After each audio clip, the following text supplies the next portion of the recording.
আসসালামু আলাইকুম। HSC 27 batch, তোমার সাথে আমার লাস্ট মনে হয় দেখা হয়েছিল এমন একটা কন্টেন্টে যে নটরডেমে চান্স না পাইলে কোনো প্যারা নাই ভাই, ইটস ওকে। এরপরে অনেক দিন ধরে তোমাদের নিয়ে কোনো কন্টেন্ট দেওয়া হয় নাই। বাট এইচএসসি 27 ব্যাচকে সবাই যতই বলুক না কেন উত্তেজিত 27, আমার কাছে মনে হয় এই ব্যাচটা অনেক বেশি ফোকাস পাইছে এবং অনেক বেশি ম্যাচিউর হইতে বড় হওয়ার একটা সুযোগ পাইছে। অর্থাৎ এমন হইলে আমি অবাক হব না যে এইচএসসি 27 ব্যাচ মোটামুটি ইতিহাসের একটা দেখার মতো ব্যাচ হবে, যারা ফুল সিলেবাস ব্যাচ এবং সবার হেল্পও পাচ্ছে। তো আমি আশা করতেছি তোমাদের গাইডলাইন সব কিছুতেই কোনো অভাব হবে না। বাট যারা ভিডিওটাতে ক্লিক করছো, আজকে 4টা মেজর প্রবলেম নিয়ে আমি এইচএসসির কথাবার্তা বলবো, যে এই 4টা প্রবলেমে যদি ভাই তুমি পড়ো, এটা রিকভারি রেট 0% লিটারালি। অর্থাৎ আমি এরকম বলতে পারি তোমাকে যে তুমি হয়তো এরকম অনেক প্রবলেম জানো, 20, 25, 30টা প্রবলেম তুমি জানো। ওই প্রবলেমগুলোর মেজরিটিতেই দেখা যায় রিকভারি কিছুটা হইলেও কইরা আসা যায়। আর যদি এই 4টা প্রবলেমের একটা তোমার সাথে ঘটে, আমি একবারে লাইন করে বলে দিই: perfection, syllabus hypothesis, practical, only academic. 4টা প্রবলেমের নাম আর কি, একটু ডিসক্রাইব করার সময় দিতে হবে, তাহলে তুমি বুঝবা। এবং আমি তোমাকে বলবো, তুমি যাই করতেছিলে না কেন, জাস্ট 10 থেকে 12 মিনিট সময় আলাদা করে নিয়ে ভিডিওটা পুরাটা দেখো, সো দ্যাট এই 4টা প্রবলেমের একটাও তুমি ফেস না করো, এবং ফেস করলেও তুমি এটার সলভ জানো। আর তাছাড়া তোমাদের অনেক ইনবক্স আসছে তোমাদের কাছ থেকে যে আমাদের একাডেমিক অ্যাডমিশন কোর্সে কোনো ডিসকাউন্ট আছে কিনা। হ্যাঁ, ডিসকাউন্ট আছে। কুপনটা হচ্ছে কমন 27, একসাথে লিখবা, ঠিক আছে? কমন 27, কারণ আমরা গোছানোতে কাজ করি শুরু থেকেই। আমাদের টার্গেট থাকে এরকমই যে তুমি কলেজে যাই পড়ো, কোচিংয়ে যাই পড়ো, কিংবা কোনো কোর্সে যাই পড়ো না কেন, দিন শেষে তোমাকে কন্টেন্টগুলো গুছাইতে যা দরকার we have everything. Foundation class, academic থেকে অ্যাডমিশন, পুরাতন কম্প্যাক্ট রিভিশন ব্যাচ, মানে যেখানে টেস্ট পেপার এবং বিভিন্ন গাণিতিক পদার্থবিজ্ঞানকে আমরা কম্প্যাক্ট করে সলভ করি, compact engineering question bank batch, অর্থাৎ যেখানে আমরা কোশ্চেন ব্যাংকে কম্প্যাক্ট গুছাই। ভার্সিটির ক্ষেত্রেও সেম। অর্থাৎ তোমার ফিজিক্স এবং হায়ার ম্যাথ নিয়ে যা দরকার ফুল সিলেবাসের গোছানোর জন্য সব কিছু তুমি এখানে পাবা। এই কুপনটা অ্যাপ্লাই করলে তুমি বেশ বড় একটা ডিসকাউন্ট পাবা, তবে ডিসকাউন্টটা খুব বেশি টাইম থাকবে না। সো চেষ্টা করো, যদি যুক্ত হওয়ার প্ল্যান থাকে, যদি তুমি নিজে পড়া গুছাইতে না পারো, যদি বুঝে থাকো যে গোছানো সম্ভব না, অনেক বড় লেকচার হয়ে যাচ্ছে সব কিছুই, কলেজে অনেক বেশি পড়াচ্ছে, এই ক্ষেত্রে ইউ শুড হ্যাভ দিস। এইটা আমি তোমাকে এতটুকু বলতে পারি যে শুধুমাত্র এই একটা সিঙ্গেল কোর্সের আমাদের এই মুহূর্তে 2000-এর উপরে রিভিউ আছে, এবং এটা একাডেমিক অ্যাডমিশন আমরা শুধুমাত্র রান করছি, মানে একদম এই ব্যানারে রান করছে হচ্ছে শুধুমাত্র 26 বছর ভাইয়াদের। তো ওরা এত পরিমাণ রিভিউ তোমাদেরকে দিয়ে গেছে already, so you know what to do, ঠিক আছে? এবার আসো প্রবলেমগুলা। প্রথম প্রবলেম হচ্ছে পারফেকশন।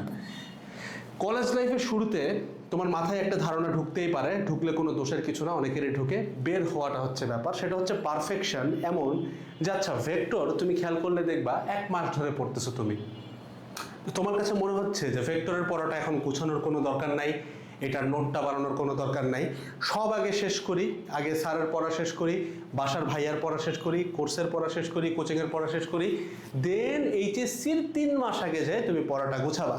তুমি যদি এরকম চিন্তা করে থাকো, আমি তোমাকে একটা জাস্ট ছোট্ট নোটিশ দিই তোমাকে। ভেক্টর যদি 100-তে 50 নিতে পারে চ্যাপ্টারের ইম্পর্টেন্স অনুযায়ী, স্ট্যাটিক ইলেকট্রিসিটি, কারেন্ট ইলেকট্রিসিটি মানে স্থির তড়িৎ, চলতড়িৎ, থার্মোডাইনামিক্স, তারপরে নিউটনীয় বলবিদ্যা, তারপরে ওইদিকে আদর্শ গ্যাস, এগুলো প্রত্যেকটা চ্যাপ্টারের ইম্পর্টেন্স 90 100-তে ভেক্টরে তোমাকে বেসিক ডেভেলপ করে দেয়। কিন্তু খেয়াল করলে দেখো, এই চ্যাপ্টারটা তুমি যত সময় নিয়ে পড়তেছো, যত বড় করতেছো, বাকি যে চ্যাপ্টারগুলোর নাম আমি তোমাকে বললাম শুধুমাত্র ফিজিক্সে, ওইটার পড়া কিন্তু ভেক্টরের থেকে প্রায় 7 থেকে 8 গুণ বেশি। সো যদি তুমি ভেক্টরই গুছাইতে না পারো, ওই চ্যাপ্টারগুলোও গুছাইতে পারবে না, এবং এই ভেক্টরে কিন্তু হাত ফসকে বাইরে যাবে। সো মাথায় রাখো, এরকম কখনো ঘটে না যে তুমি একটা চ্যাপ্টারের বস দেন তুমি গুছাবা। ইন্টার লাইফে কখনোই কোনো কিছুর বস হওয়া যায় না, এটা কখনোই পসিবল না। ইনফ্যাক্ট বুয়েটে যে ছেলেটা ফার্স্ট হয়, ও পর্যন্ত বলতে পারবে না যে ভাই আপনি আমাকে ইন্টার সিলেবাসের যা দিবেন আমি পারবো না, কারণ বুয়েটের ফার্স্ট বয়েও 100-তে 100 উত্তর করতে পারে না। বুঝাইতে পারছি? কারণ ইন্টারের সিলেবাসটা ভাই অসীম সিলেবাস, ইনফিনিটি। এগুলো তো শোনার কথা এখন তোমাদের এসএসসিতে বই দিয়ে দিছিল বোর্ড থেকে, এবং তুমি জানো ওইটার বাইরে আহামরি কোশ্চেন আসবে না, আসেও না আহামরি, 1-2টা। বাট ইন্টারের কিন্তু কোনো সিলেবাস নাই ভাই, মানে কোন বই পড়বা, রাইটারই তো কতগুলা, কোনো সিলেবাস নাই। সো এসএসসিতে তুমি যেমন বলতে পারতা যে ভাই আমি এসএসসি ফিজিক্সের এখন বস, আমি এটা জানি, ইন্টারের ক্ষেত্রে সেম কথা বলতে পারবা না, কারণ এটার সিলেবাস অসীম। সেই কথাটা তুমি বলতে পারবা না, তুমি যেই হও না কেন, কিচ্ছু না। তোমাদের কলেজের একটা টিচার জাস্ট এমন একটা কোশ্চেন দিবে, তুমি বুঝবাও না যে কি সূত্র আসবে, সলভ করা অনেক দূরের কথা। সো জাস্ট আমার পারফেকশন লাগবে, দেন আমি পড়াটা গুছাবো, এই বুদ্ধি থেকে বাইর হয়ে আসো। এটা কখনোই পসিবল না। এই পারফেকশন তুমি ইন্টার লাইফে পাবা না ভাই। এসএসসিতে পাওয়া সম্ভব, জেএসসিতেও পাওয়া সম্ভব, ইন্টারেও পাবা না, ইন্টারে পাবা না। সো তোমার যেটা করতে হবে, তোমার দিস্তা কাগজ কিনে আনতে হবে। দিস্তা কাগজ, এটা সবাই জানো। দিস্তা কাগজ কেন কিনতে বলতেছে, দুইটা কারণ। একটা হচ্ছে কাগজটা খুব কম দামে পাওয়া যায়, চিপ। আর দ্বিতীয় কারণ হচ্ছে খাতায় পড়ার চেয়ে দিস্তা কাগজে পড়াকে আমি বেশি উৎসাহিত করি। কেন? মনে করো তুমি ভেক্টর পড়ছো, আমার ভেক্টরের সবগুলো টপিক মিলাইলে টোটাল ক্লাসের ডিউরেশন আসবে কত? 2 ঘন্টা সামথিং, মানে ধরো 3 ঘন্টা। অর্থাৎ ছোট ছোট টপিকের ফাউন্ডেশন ক্লাস তো আমি তো টপিক ওয়াইজ পড়াই, তো ওইগুলোকে যোগ করলে তুমি 3 ঘন্টা পাবা একাডেমিক অ্যাডমিশনে যেটা দেওয়া আছে। তো এই 3 ঘন্টায় তুমি যে নোটটা উঠাবা, তুমি দেখবা ভেক্টরের নোটটা ম্যাক্সিমাম 10 পেজ হয়েছে। বাট তুমি যদি এখন তোমার ভেক্টরের যে কোনো নোট খোলো, তুমি দেখবে 100 পেজের উপরে। এবং তুমি জানো যে এই 100 পেজ কিন্তু কখনোই পরীক্ষার আগে শেষ হবে না। সো তোমার টার্গেট থাকবে সেই 100 পেজটাকে কিভাবে করবা আমি জানি না, বাট 10 থেকে সর্বোচ্চ 20 পেজের ভিতরে নিয়ে আসার। এখন এখানে তোমাকে পারফেকশনের বাইরে আসতে হবে যে ভাই আমার কি এটা পড়লে অ্যাডমিশন পর্যন্ত কভার? আমি তোমাকে বলতে পারি হ্যাঁ অ্যাডমিশন পর্যন্ত কভার, কিন্তু এইটাও মাথায় রেখো যে বুয়েটের কাটমার্ক কিন্তু 60%-এর আশপাশে, অর্থাৎ তোমার কিন্তু 100% পাইতে হয় না। তার মানে সবসময় ইভেন তুমি বইটার ফার্স্ট বয় হইলো, সবসময় এমন কিছু না কিছু আছে যেটা তুমি জানো না, যেটা তুমি পারো না। সো দ্যাটস ওয়াই তুমি যদি একটা দিস্তা কাগজের নোট করো, ধরো তুমি ভেক্টরের নোটটা করলা 10 থেকে 12 পেজ, এইটা করলে তোমার আর এক্সট্রা 1-2 পেজ লাগতে পারে, যেটা তুমি নতুন জানবা, কারণ আমি সবই ইনক্লুড করছি। বাট দেন এগেইন পারফেকশন বলে কিছু নাই, সো কিছু আসতেই পারে। দিস্তা কাগজে নোট করলে যেটা হবে যে তোমার যদি নেক্সট কিছু আসে, তুমি আর একটা দিস্তা ওখানে লিখে ফেললা, তাহলে তুমি তোমার এই সিকোয়েন্সটা রেডি করতে পারলা। এমন হইলো না যে কোনো খাতায় ভেক্টর কিছু, আবার ম্যাট্রিক্সের কিছু, আবার একটা খাতায় ভেক্টর, সো গোছাচ্ছে না তো কিছু। সো তোমার টার্গেট থাকবে গোছানো, এবং তোমার বিশ্বাস রাখতে হবে যে ইন্টারের কোনো পড়াই কখনোই পারফেক্ট হবে না। হ্যাঁ, যেমন আমার কম্প্যাক্ট ক্লাস বা যে কোনো কম্প্যাক্ট ক্লাস যদি হয়, লাইক ধরো 3 থেকে 5 ঘন্টার মধ্যে তোমাকে পুরো টপিক বুঝাইতে পারে, একসাথে না, ছোট ছোট টপিক যোগ করলে এরকম হয়। এই ধরনের ক্লাসের একটা মজা হয় কি, তোমাকে নোটটা বারবার কাটাছেড়া করতে হবে না। যা পড়ছো তুমি দেখবে এরপরে তুমি অনেক পড়ছো, অনেক ডেপথে গেছো, কিন্তু দিন শেষে কথাইটাই, এবং ওই এক লাইনে তোমাকে আমি বলে দিছি, ওইটাতেই হয়ে যাচ্ছে। ভিতরে জানা দরকার, জানলে হবে কি তোমার জ্ঞানটা বিকশিত হবে, এটা অবভিয়াসলি দরকার। তুমি যাও ইসিএসে যাও, বন্দী পাঠশালায় যাও, উদ্ভাসে যাও, জ্ঞানটা বাড়াও, কিন্তু দিন শেষে পরীক্ষায় কি লাগবে ওইটার জন্য তোমাকে গোছাইতে হবে, এবং গোছানোর জন্য তোমার কম্প্যাক্ট কন্টেন্ট দরকার। কম্প্যাক্ট কন্টেন্টের ফুল সার্ভিসটা তোমাকে আমি ইনশাল্লাহ এখানে দিব, তুমি পাবা একদম লাইফ টাইম। মানে যত পুরাতন কোর্স ছিল সেগুলোর আর্কাইভ, এবং যত নতুন ব্যাচ আসবে সবগুলোর অ্যাক্সেস তুমি ফ্রিতে পাবা। লাইক তোমাদের কম্প্যাক্ট রিভিশন ব্যাচ আসবে, কোশ্চেন ব্যাংক আসবে, অ্যাডমিশন আসবে, সব কিছুর অ্যাক্সেস তুমি ফ্রিতে পাবা এটার ভিতরে। বুঝাতে পারছি? সো তোমাকে পড়াটা একটু গুছায় নিজের মতো আগাইতে হবে, এবং দিস্তা কাগজ ইউজ করার উদ্দেশ্য এটাই যে পারফেকশন আসবে না ভাই, তোমাকে মাঝে মাঝেই কিছু অ্যাড করা লাগতে পারে, কিছু বাদ দেওয়া লাগতে পারে। দ্যাটস ওয়াই খাতা তো ছেঁড়া যায় না, ছিঁড়লে তো আরেক সাইডের পেজ ছিঁড়ে যায়, তাই না? সো দিস্তা কাগজ মেনটেন করবা, একদম এইচএসসির আগে যায় ওই খাতাটাকে পিন আপ করে ফেলবা, শেষ, বা সুতা দিয়ে সেলাই করে ফেলবা। আঙ্কেলকে বললেই করে দেবে, এত প্যারা খেও না, ঠিক আছে? আমার ভাব করে দিত, তাই বললাম। না পারলেও নিজেও করতে পারবা, প্যারা নাই। সেকেন্ড আসো, সিলেবাস হাইপোথিসিস। সিলেবাস হাইপোথিসিসটা একটু বুঝাইতে হবে তোমাকে। যদি আমি বলি তুমি ভেক্টর কয়দিন পড়ছো, তুমি বলবা যে ভাই প্রায় 1 মাস ধরে তো ভেক্টরই পড়লাম। ঠিক আছে, মানলাম, ঠিক আছে মানলাম। তোমাকে যদি আমি এখন আরেকটা চ্যাপ্টারের নাম বলি, সেকেন্ড পেপারের ফার্স্ট চ্যাপ্টার, থার্মোডাইনামিক্স। তুমি কি জানো থার্মোডাইনামিক্সে তোমার কলেজের টিচার তোমাকে কতক্ষণ পড়াবে? সর্বোচ্চ 3 দিন। 3 দিন থেকে 1 সপ্তাহ, যাও 1 সপ্তাহ বললাম, 7 দিন, মানে 1 সপ্তাহ। কিন্তু তোমাকে যদি আমি বলি ভেক্টরে কি পরিমাণ কনসেপ্ট আছে, তুমি যদি এটাকে 150 দাও, থার্মোডাইনামিক্সে সেটা 190, অর্থাৎ অলমোস্ট ডাবল। কিন্তু সময় পাচ্ছ, 1 মাসে 4টা সপ্তাহ থাকে, সময় পাচ্ছ 4 ভাগের 1 ভাগ, কিন্তু কন্টেন্ট পড়তেছ প্রায় ডাবল। 2x। আজব একটা ঘটনা। হ্যাঁ ভাই, তুমি কি মনে করতেছো যে আজ থেকে কিছুদিন পরে তোমার মাথায় এমন কিছু একটা আসবে যেটার কারণে যে ভেক্টর পড়তে তোমার 1 মাস লাগছে ওর থেকে ডাবল চ্যাপ্টার পড়তে তোমার মাত্র 1 সপ্তাহ লাগবে? এটা কি পসিবল? এমন কিছু তো আসে না। হ্যাঁ বুঝলাম, 1 মাসটা নাইলে তোমার 30 দিন ছিল, এটা 20 দিনে নামলো, তবে 30 দিনের পরে 7 দিনে নামবে। তার মানে এখানে একটা সমস্যা আছে। সমস্যাটাকে বলা হয় সিলেবাস হাইপোথিসিস। অর্থাৎ তুমি মনে করো যে এই চ্যাপ্টারটা এতক্ষণ ধরে পড়বে, এই চ্যাপ্টার একটু কম টাইমে পড়লে হয়ে যায়, বাট কথাটা সত্য না। থার্মোডাইনামিক্স পড়তে, ভালো মতো পড়তে ইনাফ টাইম লাগে। ইনফ্যাক্ট আমার থার্মোডাইনামিক্সের কম্প্যাক্ট ক্লাস যেটা, এটা তো একটু ছোটো হবে, কারণ আমার টার্গেটই পড়াটা গোছানো। এইটার ডিউরেশন টোটাল সবগুলো টপিক যোগ করলে 4 ঘন্টার আশপাশে, যেটা কিন্তু ভেক্টরে ছিল 3 ঘন্টার আশপাশে। তো ভেক্টরের থেকে কিন্তু বড় খেলা, বুঝছো? এই ক্লাসগুলো রেকর্ড করতে কিন্তু আমার অনেক সময় লাগে ভাই। ব্যাক এন্ডে কিন্তু এগুলো এক একটা ক্লাস নামছে 3-4 মাস ধরে, কন্টেন্ট গোছাইতে দেন আমি যা রেকর্ড করছি ধূপ করে 1 সপ্তাহে, বুঝছো? কিন্তু সময় কিন্তু লাগে, এবং ওই সময়ের আলোকে অভিজ্ঞতা থেকে আমি তোমাকে বলতে পারি, প্রায় 7টা ব্যাচ পড়াচ্ছি ভাই, যে এটা বলতে পারি যে এই হিসাবটা ঠিক নাই। অর্থাৎ ভেক্টরে 1 মাস লাগবে, এখানে 1 সপ্তাহ লাগবে, এই হিসাবটা সম্পূর্ণ ভুল। এবং এই ভুলের কারণে দেখা যায় ভেক্টর তুমি অনেক ভালো মতো পড়ছো, এটা পড়া হচ্ছে না। অর্থাৎ তুমি যদি মনে করো কলেজের সাথে সাথে পড়াটা শেষ হবে, কোনোদিনও শেষ হবে না। কলেজ ঠিকই জায়গা মতো দেখবা, কোনো চ্যাপ্টার 1 মাস, কোনো চ্যাপ্টার 1 সপ্তাহ। ইনফ্যাক্ট আমি নটরডেমে ছিলাম, সেকেন্ড ইয়ারে আমাদেরকে 1 ক্লাসে একটা চ্যাপ্টার পড়াইছে। দেখো ভাই, আমরা যখন কম্প্যাক্ট ব্যাচ বানাই, ওইটা তো কন্টেন্ট আমরা রেকর্ড করি মানে মাস ধরে, এবং আমরা তোমাকে ক্লাস দিচ্ছি রেকর্ডেড। অর্থাৎ আমরা অনেক কিছু কন্ট্রোল করতে পারি, কিন্তু একটা ক্লাস যেখানে আমার সামনে 50 থেকে 100 জন বসা, ওই ক্লাসে কিন্তু আমি অনেক কিছুই কন্ট্রোলের বাইরে। ওইখানে কথা বলবে পোলাপান, এই হবে সেই হবে, অনেক কিছু আছে। সো সেম না, কিন্তু একদিনে কিন্তু কখনোই হয় না একটা ক্লাস 40 মিনিটের একটা ক্লাস একটা চ্যাপ্টার কভার করা, বুঝতেছো? ইম্পসিবল, বাট এটা হয়। অর্থাৎ নটরডেম যদি এই কাজ করতে পারে, যে কোনো কলেজে কাজ করতে পারে, এবং এটা করতে তারা বাধ্য, তাদের কোনো দোষ নেই ভাই। উপরে সিস্টেম থেকে চাপ দেয়, সিস্টেম নিজেও জানে যে এই ছেলেটা কিছুদিন আগে এই চিকন একটা বই 9-10-এ 2 বছরের বেশি সময় পড়ে আসছে, এখন এত মোটা 4-5টা বই ও লিটারালি 1.5 বছরের কম টাইম পাচ্ছে। সো তোমাকে যেটা করতে হবে, এই সিলেবাস হাইপোথিসিসে পড়া যাবে না, রেগুলার বেসিসে তোমাকে যারা রেগুলার পড়তে পারবা, কমপক্ষে 4 থেকে 5 ঘন্টা তোমাকে সেলফ স্টাডি করতেই হবে। অর্থাৎ কলেজ এর মধ্যে আসবে না, কোচিং এর মধ্যে আসবে না, কোনো কোর্স এর মধ্যে আসবে না। It's just you and Allah, that's it. So just self স্টাডিটা তোমার রেগুলার বেসিসে 4 থেকে 5 ঘন্টা করতে হবে। আমি তোমাকে একটা হেল্প করতে পারি, সেটা হচ্ছে ফ্রি। পুরা ডিসক্রিপশন বক্সে লিঙ্ক দেওয়া থাকবে, আমাদের এআই প্ল্যানার আছে একটা। এই এআই প্ল্যানারটা যেন ধরো প্ল্যানার না, আমরা জিপিটিকে এপিআই কিনছিলাম অনেক আগে, প্রায় মাসখানেক আগে। ওইটা কিনে জিপিটিকে আমরা বিভিন্ন ক্লাস খাওয়াই কেমনে অ্যাবজর্ব করাইছি, যে এই ক্লাসটা দেখো এবং আমাকে বলো কি কি আছে এখানে। এখন এই ক্লাসটা যদি একজন এইচএসসি 27 ব্যাচ তোমাদের কনটেক্সট বুঝায় টুঝায় এটা যদি করতে চায়, তাহলে কতদিন টাইম লাগতে পারে?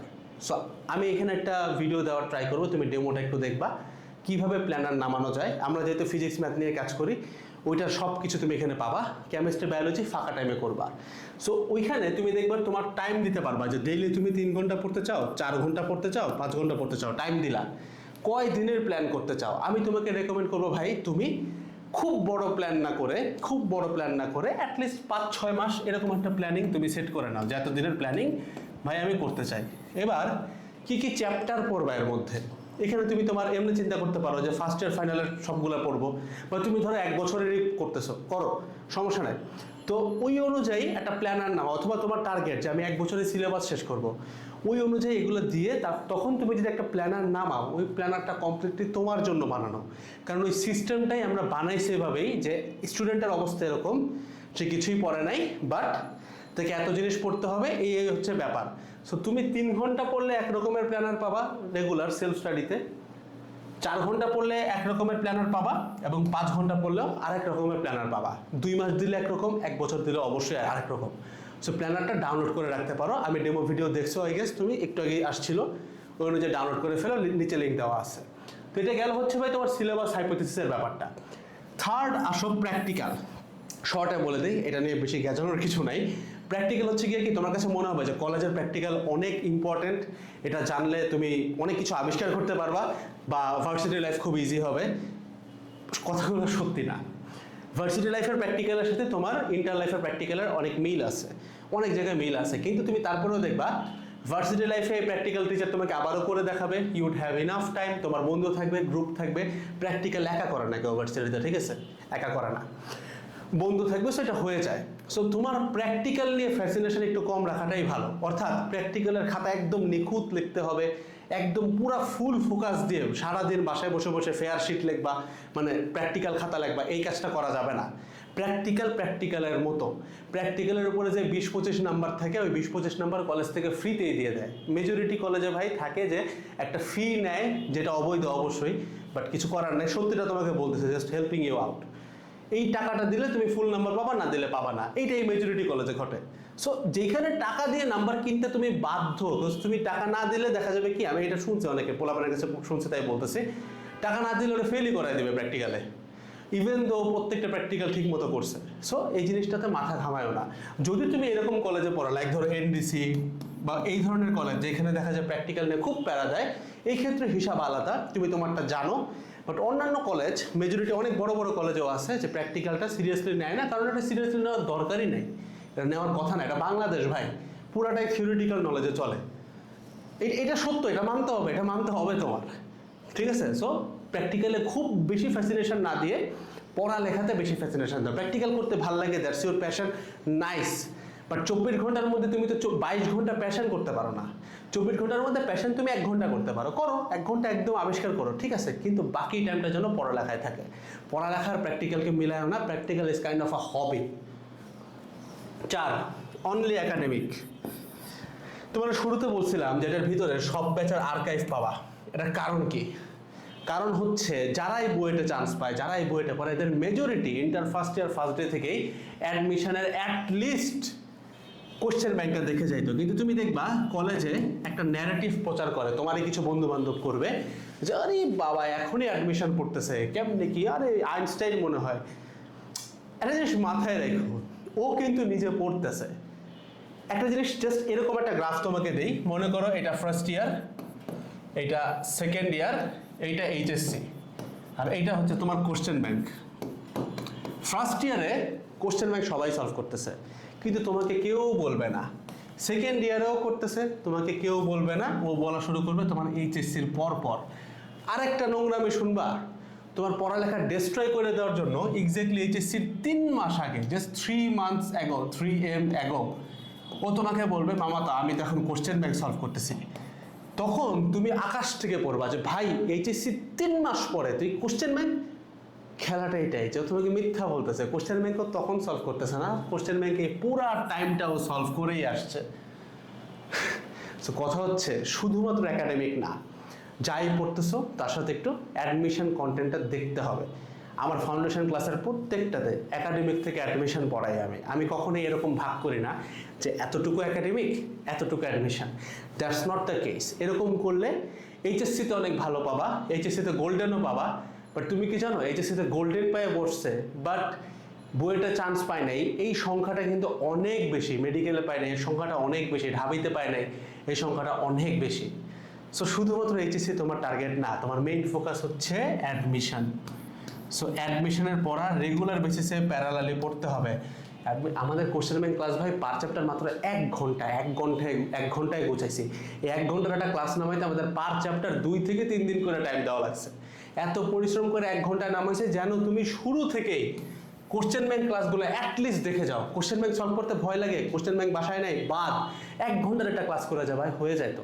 এবং এটা তো আমরা প্রত্যেককে এটার ভিতরে ফ্রিতে দিয়ে রাখছি, ইঞ্জিনিয়ারিংও দেওয়া, ভার্সিটিও দেওয়া। Why not?